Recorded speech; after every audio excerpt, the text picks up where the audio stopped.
everyone, it's Erin here from Erin Elizabeth Designs, joining you with another floss tube. If you are new here, welcome to my channel. This is where I sit down and talk to you about designing, what charts I have coming out, show you what I'm working on. Sometimes I do some crafting.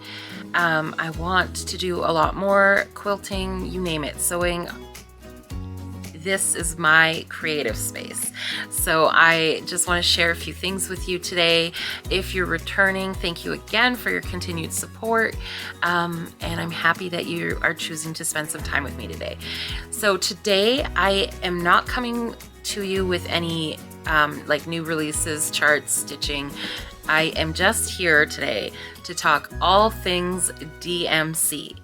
So my choice of thread, DMC. There is a couple main reasons for that. A, it is available here where I live, and it is affordable. It's beautiful. Colors, the selection, easy to get. It's a really, really good color palette, threads, quality, everything. But the most important is it's easy to get and it's available almost everywhere. A lot easier to find than fancy threads. I want to definitely step into the world of different threads, and I have started to with Dinky Dye's silks with my new Nashville market releases. That's my first exploration into a different thread, a different floss. But today we are here to talk all things DMC. I thought it would just be fun to sit down and kind of go over a few things with you guys, show you things that I've learned along the way with using DMC. Sometimes, and I said this in my last video, I think in general within Flosstube or the stitching community, we sometimes forget to share the things that we know or the way we do things because we think it's a basic like skill. And the more I talk to, or like a basic understanding, I guess, the more I talk with people in the community and stuff, or see people mention things on their own floss tube, I'm starting to like kind of like remind myself that I should, and we all should, go with the understanding, like lead with the like understanding that, or that we should lead with the idea that we are talking to new stitchers or somebody who is interested and wants to get into stitching. Always, I'm trying myself to kind of think in that mentality of like, you're new to this, because sometimes the things that we think are old news or that people know, it might not always be the case. I was in a room with some stitchers, and somebody had said that they were stitching at I think a retreat one time, and they didn't realize that your like when they stitched, they just stitched. And somebody said, why are you not doing all your stitches going in the right direction, like in the same direction? And they're like, what do you mean? Like, did not realize that that was like that your stitches should always be going in the same direction. So they had some going this way and that way, and it was just a simple like they picked up the craft, taught themselves kind of thing, just got going with it, followed a pattern, a chart. Those are like the basic skills, like the basics of cross stitching that, you know, we don't always talk about. We do a lot of abbreviations like SAL for stitch along, you know, there's so many different WIP, work in progress. Like, we use lots of terminology that we abbreviate it, and we forget that there are maybe people that don't know all this information. And that's fine, because people who don't know are going to you know, look elsewhere for that information. But I'm really trying to come into videos a little bit more with the thought process of being like, you don't know what I'm talking about kind of idea, so that I am putting as much information into the videos, because sometimes when I've watched back, I'm like, why didn't I mention this or that, right? Like there's different things that could have been helpful that I have forgotten to mention. And I think it's because I'm in this like, oh, you guys already know because you've seen this floss tube or you've seen that, or you've seen, just with the assumption that you guys are immersed in the community in the same way I am, or the things that I have learned, you've learned, you know, like it's just, I'm trying to be more open with that. Like, so I thought I would do more videos where I kind of share some of my like tips and tricks or things that I've learned, or I don't know. I just thought this would be kind of fun to show you how I store my DMC, how I use it, things I've learned through my process of going from just having a stitching collection of threads to now a designing collection of threads. So how I used to versus how I do now, kind of thing. Just let's see what kind of information comes out, and hopefully you find something of value and it's useful. If you don't want to talk threads today, then I will catch you on my next episode, but trust me, I think this is going to be really fun. Like color palettes, threads, I think it's going to be worth seeing because it's beautiful, just seeing all the different colors and stuff. So I just thought I'd share with you guys, you know, that whole journey of my threads and where I'm at now from versus a year ago. So it's been a year since I've been running my own business and designing,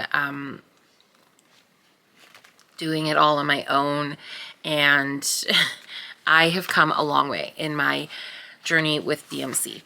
So when I first started, and like I said, from coming from like stitching, I first had all my threads stored in the little snack size Ziploc bags, and I put little, I should have brought something to show you, but anyways, I put like little index cards in there with the number.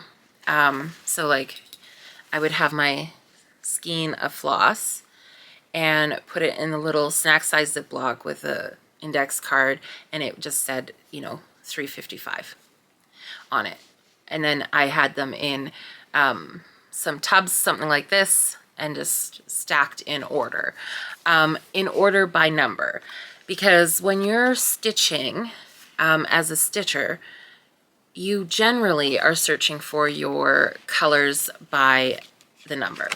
I have my trusty little book here. I have it all out of sorts because I was using it not long ago. So DMC book. I highly recommend everybody have one of these. They're super inexpensive. I think it was, I want to say $20 at the most, $25. I got mine from 123 Stitch. And I had another one, but it was outdated. It was time to get a new one. So I got this from 123 Stitch, and yeah, I highly recommend everybody have one, because when you don't have a floss or you are wanting to change a chart to suit your colors, this is going to be what you want in front of you. For the price it is a valuable tool. So it is loaded with all of your, I'm sure, see, there's me going, I'm sure you guys have all seen this, but there's probably lots of you that haven't. So it has all of your colors in here in the beautiful rainbow, sorted out. It's got lots of information, languages. There you go. It's got everything. So on the end of all the colors here is your reference chart. Everything in the order of your numbers. So when you're a stitcher, you are looking at your chart and you want to pick out your colors by the number. So your chart is going to say, okay, 355. And then, you know, like it goes through all, and you're going to go and find that thread based on the number.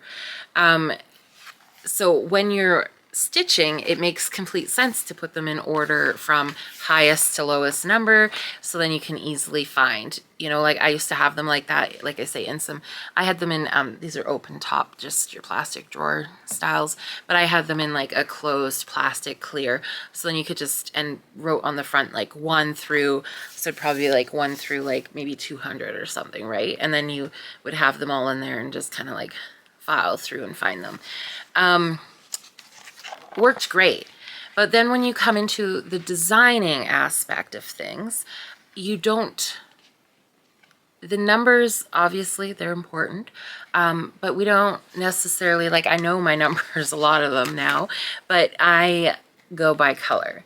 You need to be like, when I'm picking a shade of like red, when you have them in order of numbers, they're not going to be, this is a box of red threads. They're all scattered. So when I'm designing, I want to go to my reds and pinks, and I want to be picking, you know, like my shades, my colors, and really get a true representation of what that thread is going to look like, instead of the number system I originally had. So I had to transfer to a different concept and idea. And it only made sense for me to break them down into the number category here. So this is like the number 1 color family, number 2 color family, 3, right? And there's 20 different of your basic colors. There's 20 different groupings. So, and then you get into the, you know, your specialty threads here. So I had to break them up into color groupings. And I also decided I didn't enjoy, when I first, okay, let's get back to, yes, when I first, so, and also as a, like when I was stitching before, I would do the, so with your thread, because I've seen somebody else who didn't realize this was a thing, but you have your 2 different wraps, your one that says DMC and your one that has your color on the bottom. If you put this, hold it this way with your color number upright, there's always a tail at this end. And if you pull that, that's going to come out perfectly fine. No tangles, no nothing. If you pulled the tail that's at the other end up here out, it's going to tangle and twist. So always when you're pulling out your length of thread, pull it from the number at the bottom. So when I first started stitching, I would do this. I would just pull out a big long thing, and DMC is a 6-strand floss, meaning there are 6 tiny little strands in that one strand. So you pull out one, and if you pull one at a time, you can just do nice little, and again, you won't get any knots or tangles. And then I would snip that. And I'm always, again, when I started stitching, it was 14 count, 28. And then, you know, like I did do some 16 count Adas and eventually a 32, but I always do 2 strands of thread, so I fold the thread back in half for the loop method. But that's how I used to do it. Then this would always, like if I was working on a project, this is how it would be, is just kind of like this.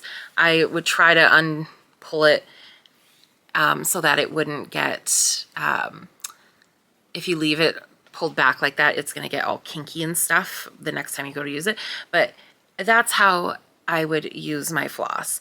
And the more I got into stitching, the more of a mess it became. And like each one of these would be stored in a little Ziploc.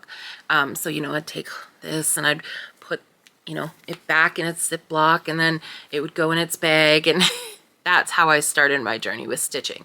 And this to me just became a headache, and, you know, like for designing and everything, this was not going to work for me. I needed a new solution. And one project I decided, okay, I am going to try and put it on floss drops. And that was like big time game changer for me. So floss drops just became like the This is the very first kind of floss drop.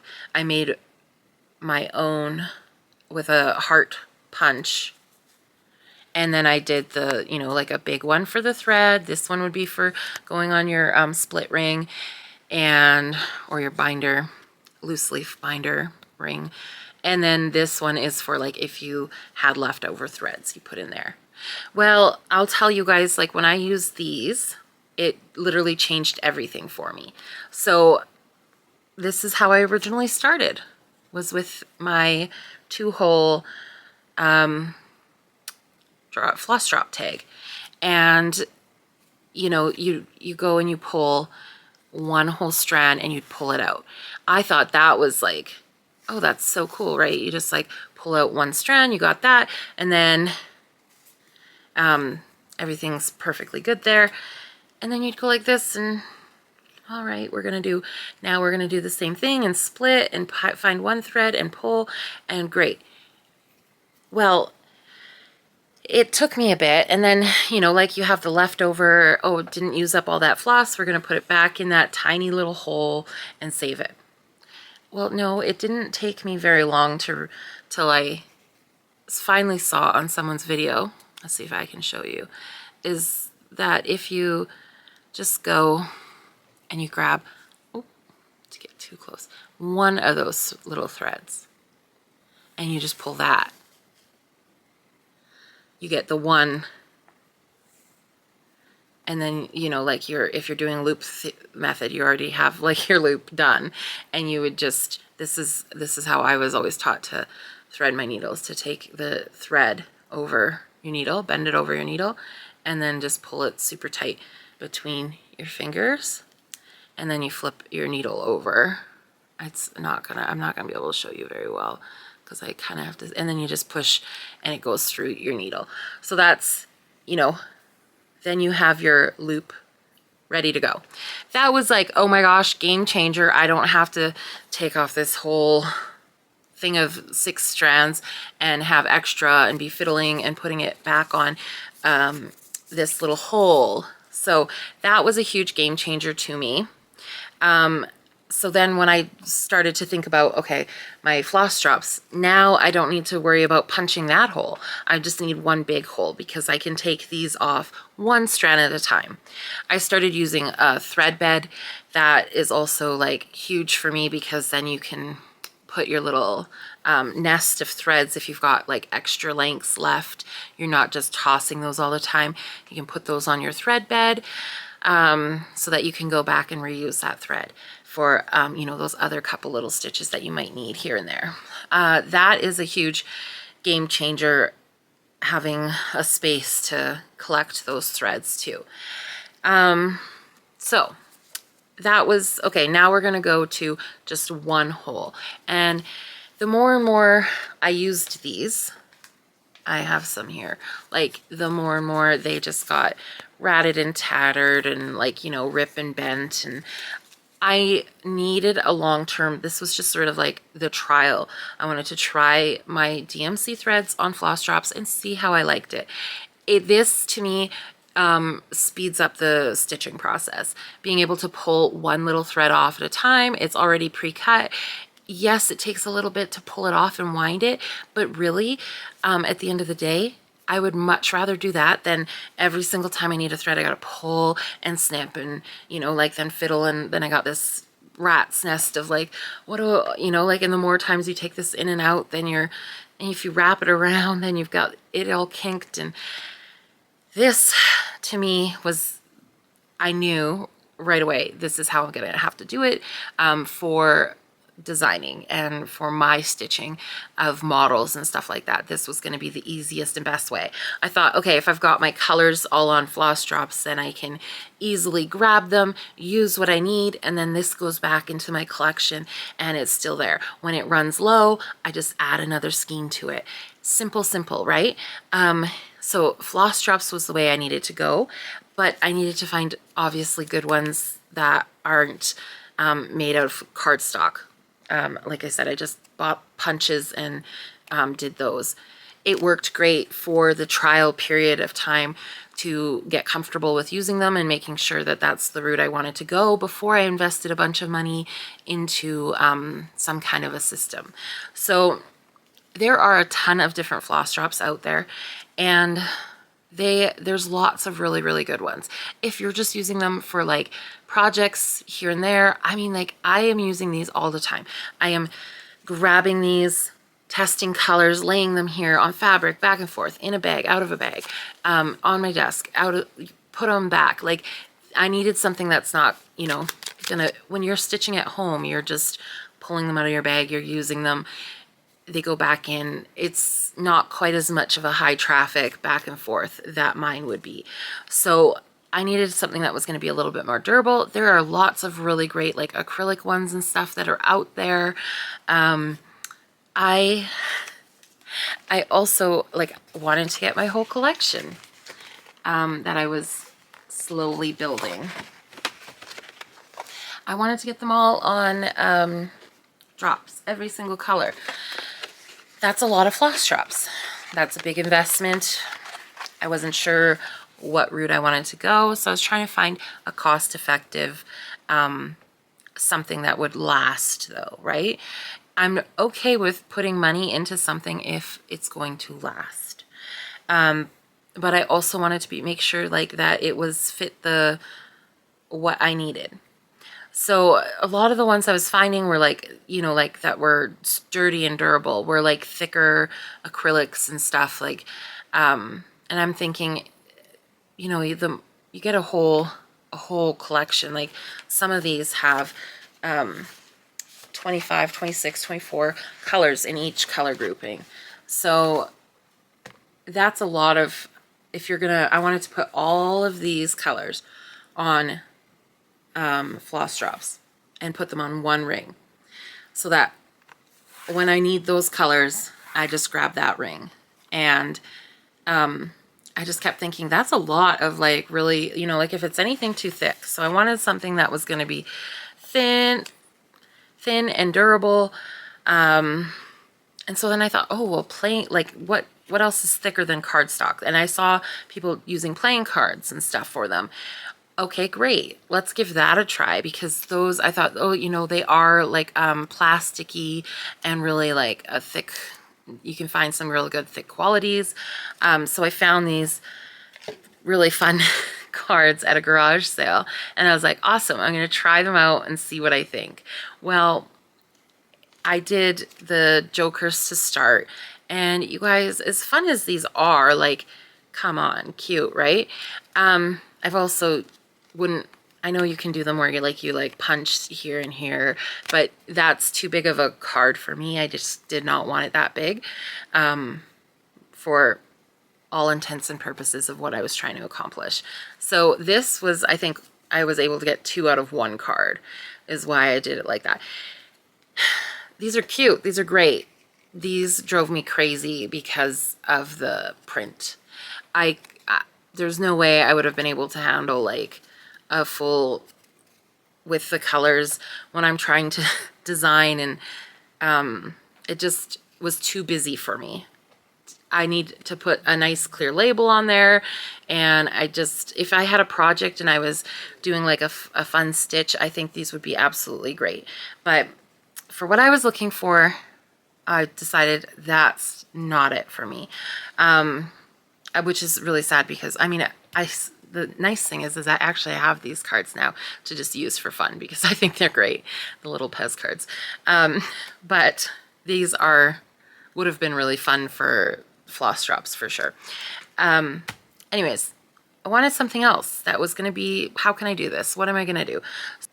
I had bought some stencil plastic that was going to be, my sister-in-law had a Cricut, and I was going to get her to cut a couple stencils for a project I was doing. And I had sheets left over, and I thought, I wonder if that would work, because it is thin but sturdy. It's plastic. So maybe that would work. Maybe that would do the trick. So this is the stencil cut out. This is the stencil paper here. Sheets. They're 12 by 12 sheets. I have it in the plastic. I know, I'm sorry guys. I just got them on Amazon. 12 by 12 sheets. They have all sorts of different ones. They've got clear, and they've got this, which is the, one second. They have completely clear, and then these are like the milky. So I went with the milky because I wanted it to be able to put a sticker on it, and just, I don't know, this appealed to me more than the clear did. So this is thin enough that you can still use your punches with it. So if you have any kind of like a tag punch, you can use this to punch it out. So that's what I did, is I took my heart punch and I did that, and I made holes. I don't know where, they're probably in a project bag still, the ones that I actually did that have the thread on them. This was amazing. I was like, oh my gosh, it worked. Like, you can punch it, you can put holes through it. I have a hole punch here. So you just, boom, easy. Amazing. These are not going to like rip or tear. Like, they are, again, super thin, durable, perfect. I think I found my solution. So I started by punching out these, and I punched out a few, and then I if you watched my last video, I had talked about my hands got really bad. I was diagnosed with rheumatoid arthritis, and it was attacking like my hands first and foremost. So the punching was like a whole no-go for that. So I have always wanted a Cricut, and I finally decided to solve my solution for tags and the amount that I was going to need to like punch out and cut. I was just, instead of investing a bunch of money into the tags, I bought myself a Cricut for the, finally, after years and years of wanting one. It has come in super handy for all the things. I've got 2 young kids. I have done so many fun projects for them, and I know that it's going to be getting its use big time, big time. There's lots of other things that I had been wanting to do with it, so it was a good investment for me. That was like, I'm finally gonna do it. I'm finally gonna get my Cricut that I've been longing after for quite some time. So I went that route because this just felt like it was gonna be the perfect for what I could find and was looking for, and the quantity I needed and all that. This was going to be the perfect route. I could have gone and spent hundreds of dollars on some already made floss drops, or I, got this is a pack of 16 sheets. These are on my Amazon shop. I don't know how it works when it's Canadian and you're in the US, for those that are.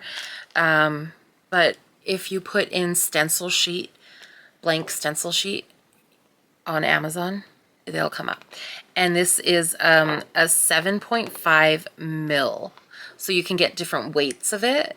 7.5. So you want to make sure it's like sturdy enough. So I would say like from that to, I think they had 10 mil maybe or something too. But 16 sheets, I cannot remember how much it was, but I want to say it was $1 or less a sheet. So I think it was like $10 to $15 for the pack. Something in there.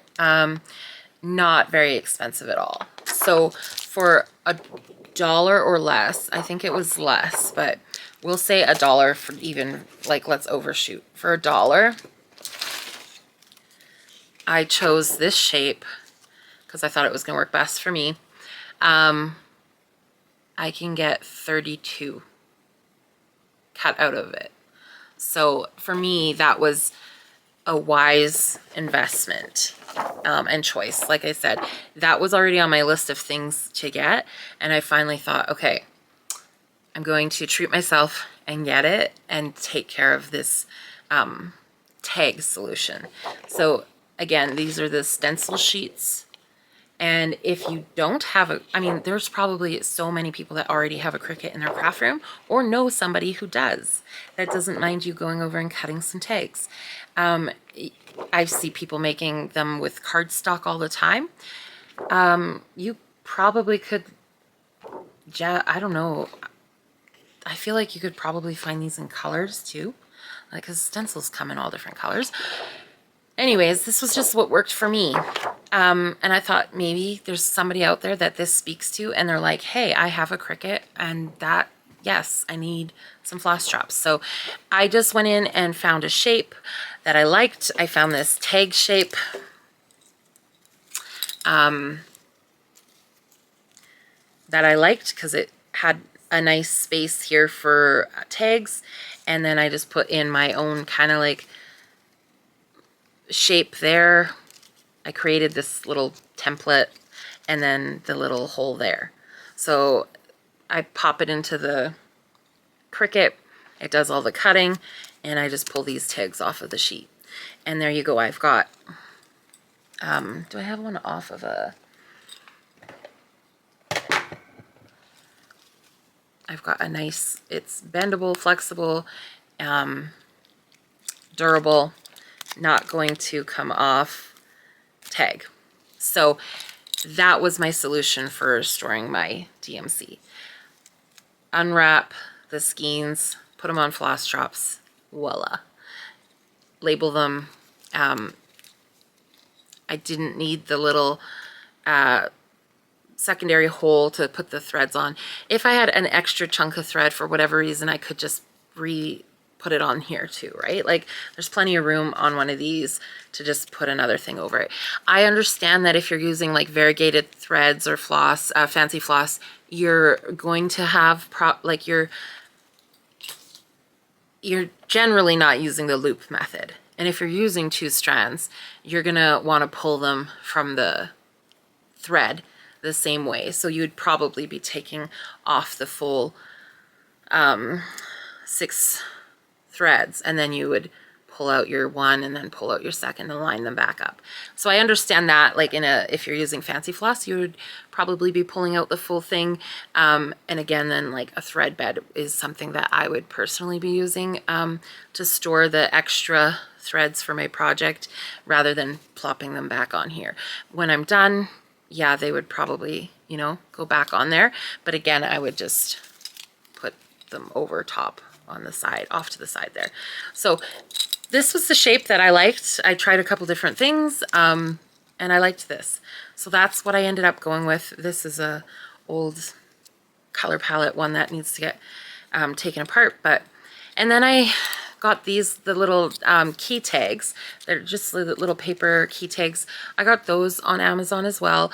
And I thought that would be really good to just write, like you could write your project, some details, like maybe your thread count, fabric, whatever it is, write it on there, what project it's for, and then that way it's always labeled. And then what I started to do after each project was I would just take that and put that on the back of the piece. Because like, especially if it's like a little pillow or something, like to hang that off the back, it's just the name of the pattern and the fabric call out. It was kind of nice to have. So, or store them away with the projects or something, you know, like that just seemed like a good, fun little thing to do. Anyways, that's what I've been doing. I did get the little like twist up. I don't know if you guys have seen these ones, but I saw somebody share, like when they were showing some floss drops that they had got with bling and stuff, they came on these and I was like, oh, those look awesome. That would be great. They're the little, like you screw it together and they are really nice. Like they're a coated wire and they are good size. They're thin. They're not clunky. They don't catch on anything. Like they're nice and smooth. They work great if I'm kitting up a project and this is going to sit in my project bag for a while. Wonderful, bravo. For my working threads, not so great. I need something that I don't have to undo all the time, like that, where it's like you twist, twist, twist, twist, twist, right? I want something that just quick, open, put it back together, open, put it back together, open, move the colors around, grab another, you know, like I need that kind of a thing. So I discovered that really quick, that these are great for when I'm working on a project long term, wonderful, but for my day-to-day designing and changing colors in and out, not so great. I need the loose leaf binder rings. So for putting them onto drops, you can buy winders, the nice little wood winders. You can use anything, a book. Like I said earlier, you pull your thread out of the numbered side. I don't use a book. I used to use book and stuff, but I've kind of found a length. So you find the length that you like. And this is more base, yeah. So you just find your length you like, and you take that thread. So I use like a lid like this. And then you just take it coming out of the end with the number, and you just gently pull it and wrap it around. So if you have a winder, yes, that works better. Let's see how easy that is.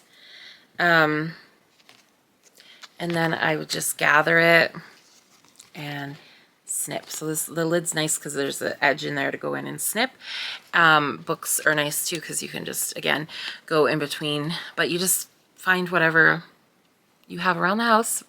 That's the length of thread that will give you the length of thread that works for you. So, or you purchase a lovely winder. But that's what I do, is just around the lid and then snip it and put it onto my floss drops.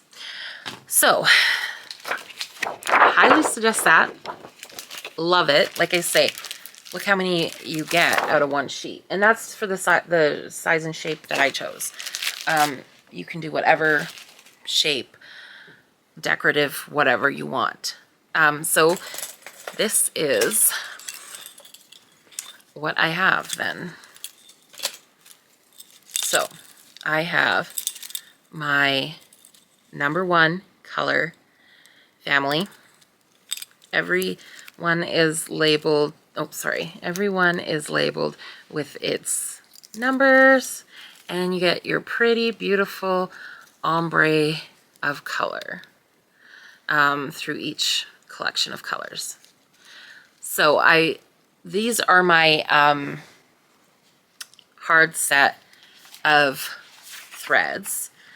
When I first started, I just had them labeled with the color number, and then I would take them off and use them, and then go to put them back, and I'd have to reference my binder and book, and you know, what I was saying earlier about these numbers, they're all in order, so it's really handy dandy. You just go, okay, 3713, you find your number, and you look over, and it'll tell you,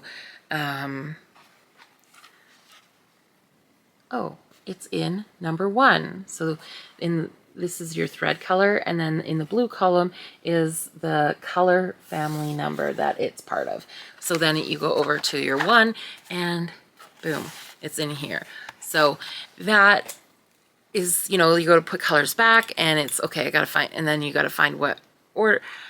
I wanted it to be a bit quicker and easier, so I went through and I put on the back labels for, this is like family grouping 1, and this is number 1 in the collection, and then vice versa, goes all the way through 1 2 1 3 1 4, so on, all the way up to 24. So then I can go, when I pull like this out, I go, oh, that's number 1 10, so in between 9 and 11, that goes back on the ring, so that I always have it in here.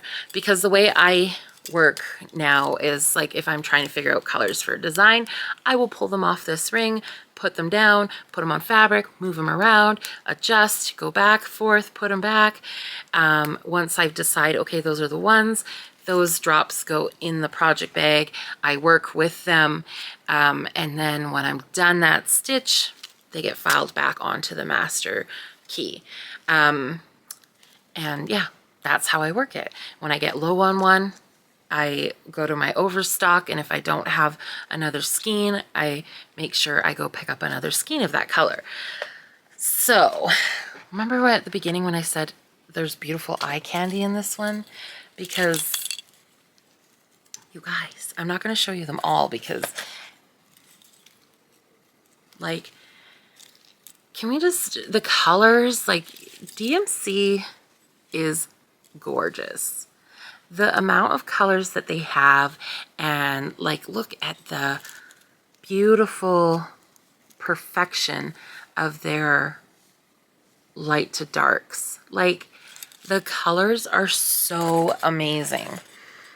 And to see them all on their drops. So these, I have a rod and they just hang with some S hooks along there. But I've got 1 through 20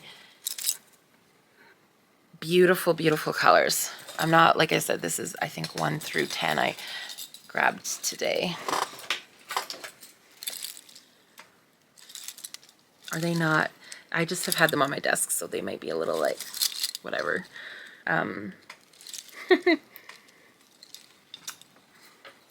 So stunning. I love, look at this. This is probably one of my, oh, but the one thing about putting them all together on the drops is, like, really looking at colors, like the different colors, even more in depth. But look at those beautiful greeny, blue, teals, aquas. Oh, so many beautiful colors.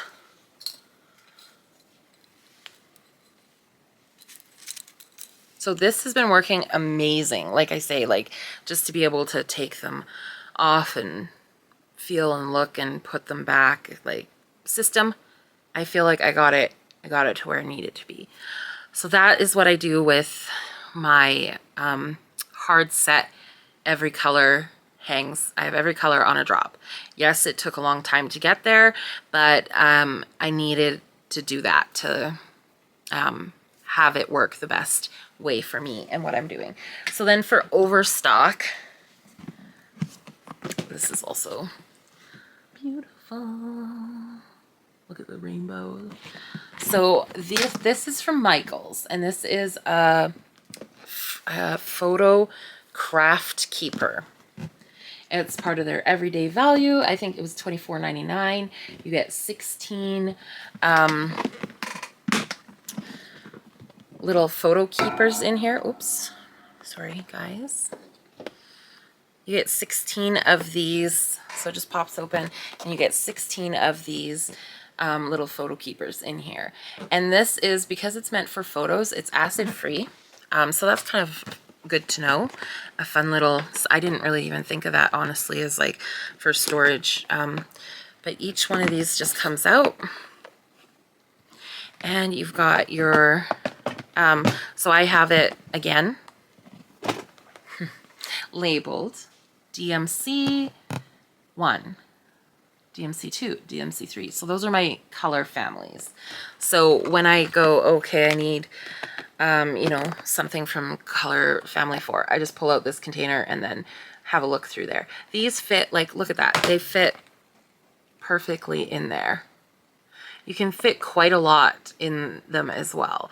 So these would be amazing for, they fit your DMC. I'm pretty sure, like, if you're trying to store your fancy threads and flosses, like, this is a game changer. Like, for your, if you stored your DMC like this would be easy, amazing. You put your numbers like 1 through 30, or I don't know, like whatever, 1 through, just go through and label them. You could sort them out like this even if you wanted. Because if you sorted yours by color, because I said I used to sort by number because you're always looking for a number. Well, if you sorted it by color because you like that aesthetic, or you just find it easier for a labeling system to go 1, 2, instead of having to do all the different numbers and then find it, you could easily, when you're looking for colors, go, okay, like I need 315. So you go, okay, 315, and then you go, yeah, it's in color column, like color family 4. So then you'd go to your 4 drawer and find it. So you can easily do that, absolutely. To me, it just made sense to go like in color, like in a number 1 through when I first started stitching. But if I would have had the book for reference right from the beginning, I probably would have been more inclined to go by the beautiful color sorting. So whatever works better for you. Hopefully you guys got something out of that just sort of like helped with like ideas for storing, maybe like, I don't know, hopefully something spoke to you in this. Yeah, let me know what you guys think. If you have any other questions about DMC or what I do, if I missed something, I feel like I covered it all. If you have a Cricut, honestly, those tags, like, look how many, like this has 26 threads on it. So you got to think too, if you've got big projects, if you do like some of those big projects, this is a 1.5 inch ring. So it's not even a very big ring, but they're so neat and tidy the way that they store. And like I'm always, like I say, on, off, moving them around, using them. And they lay nice and neat and tidy, and I have no complaints, none whatsoever.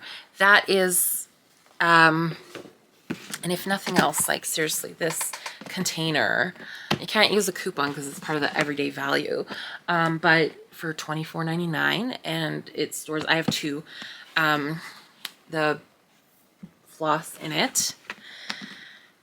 I know it looks, I have a lot more floss than I thought I did. I got a really good, awesome score of a deal at a garage sale. So that was, I still have some of that collection. I really do still have some of that collection. So, yeah, that was, I had fun sharing that with you. Like I say, I hope you got something out of it. I have a label maker that I use. Mine is just, I got this on clearance. It's a Brother P-Touch Cube, and it's connects. There's an app, connects Wi-Fi, Bluetooth, battery. You can plug it into.